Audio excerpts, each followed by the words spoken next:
Yes. లోకం చాలా తేడాగా ఉందని అర్థమవుతుంది.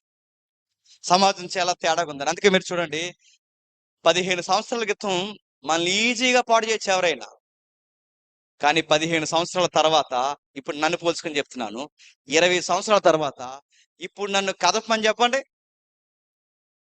చాలా కష్టమవుద్ది. చాలా కష్టమవుద్ది. ఎందుకవుద్ది చెప్పనా? లోకం ఏంటో నాకు చెప్పండి అర్థమైపోయింది. అంత ఈజీగా ఇప్పుడు దేవుళ్ళో బలపడి, పరిశుద్ధాత్మలో బలపడిన వాడిని అంత ఈజీగా లోకం ప్రభావితం చేయలేదు. కానీ కొంతమంది అంటారు, "అన్నయ్య చాలా వాక్యం వింటున్నాను అన్నయ్య, ఉండలేకపోతున్నాను అన్నయ్య. అన్నయ్య వాక్యం వింటున్నాను అన్నయ్య, సరిగ్గా ప్రార్థించలేకపోతున్నాను. అన్నయ్య సంఘానికి వస్తున్నాను అన్నయ్య, చూడకుండా ఉండలేకపోతున్నాను. అన్నయ్య ఉంటున్నాను అన్నయ్య, ఇలా మాట్లాడకుండా ఉండలేకపోతున్నాను." ఎందుకు ఉండలేకపోతున్నావు? ఆత్మదేవుడు ఇంకా నీకు రాలేదు కనుక ఉండలేకపోతున్నావు.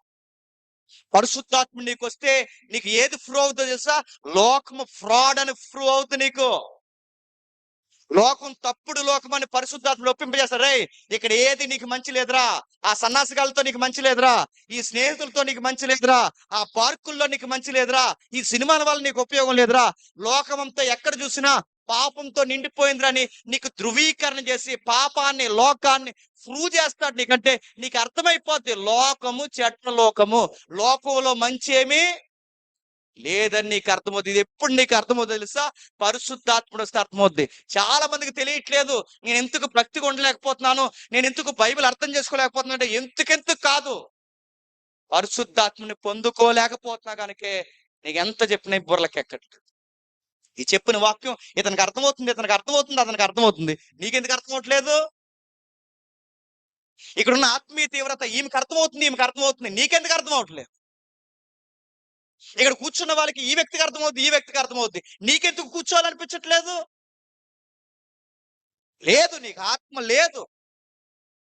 ఇంత వాక్యం చెప్పిన తర్వాత నీకు మళ్ళీ లోకం చూడాలనిపించకూడదు. అయినా పర్లేదు అనిపిస్తుందంటే ఇంకా లోకం ఎక్కడో మంచిదన్న ఫీలింగ్ లో ఉన్నావు నువ్వు. సినిమా చూడొచ్చు, మంచి సినిమా చూడొచ్చు అంటున్నావంటే నీకు ఇంకా సినిమాల మీద ఒపీనియన్ పోలేదు, నీకు ఇంకా ప్రూవ్ అవ్వలేదు. నీకు ఎక్కడ చూడండి అందరూ వస్తారు, ఉండలేకపోతే ఎందుకు ఉండలేకపోతున్నావు? రక్షణ పొందావా? రొట్టె ఇరుస్తున్నావా? ద్రాక్షరసం తాగుతున్నావా? సహవాసంలో ఉన్నావా? ఎందుకు ఉండలేకపోతున్నావు? ఎందుకు ఇంకా అలా నీకు ఎందుకు చూడాలనిపిస్తుంది? ఎందుకు చేయాలనిపిస్తుంది? ఎందుకు ఇలాంటి మాటలు మాట్లాడాలని ఎందుకు అనిపిస్తుంది? కారణం ఒక్కటే, నీలో గుర్తుపెట్టుకో, నీ మైండ్ ఇంకా ఏదో ఆలోచిస్తుంది, ఏదో పరిస్థితుల్లో ఉన్నావు, ఆ పరిస్థితుల ప్రభావంలోంచి నువ్వు దేవుని చూస్తున్నావు. నీకు ఇంత సత్యం చెప్తుంటే నీ బుర్రకు రుచించట్లేదు, నీకు రుచిగా అనిపించట్లేదు, వినాలనిపించట్లేదు అంటే నీకు ఆత్మదేవుడు పని చేయట్లేదు. చాలా మంది పరిశుద్ధాత్మ కానీ ఏమనుకుంటున్నారంటే ఏదేదో అనుకుంటున్నారంటే, ఆయన వచ్చి ఏమి చేయడండి, గుర్తుపెట్టుకోండి. ఆయన ఏమి చేయడండి మళ్ళీ ఇంకోగా అనుకోకండి. ఆ పరిశుద్ధాత్ముడు వచ్చి మీరు అనుకుంటున్నది ఏమి చేయడండి. ఆయన వచ్చి ఏం చేస్తాడు చెప్పనా? రెజరెక్షన్ బాగా వినాలి. పునరుత్థానంలో యేసుప్రభు పునరుత్థానం చెందినప్పుడట ఎలా లేపబడ్డాడని బైబిల్లో అపోస్తలుల కార్యాల్లో రాయబడింది. పరిశుద్ధాత్మ శక్తితో పరిశుద్ధాత్మ శక్తితో ప్రభు అయిన యేసుక్రీస్తు వారు మరణించి తిరిగి లేచాడట. బాగా వినండి, పరిశుద్ధాత్మ శక్తితో శరీరాన్నే కాదండి పరిశుద్ధాత్ముడు లేపేది.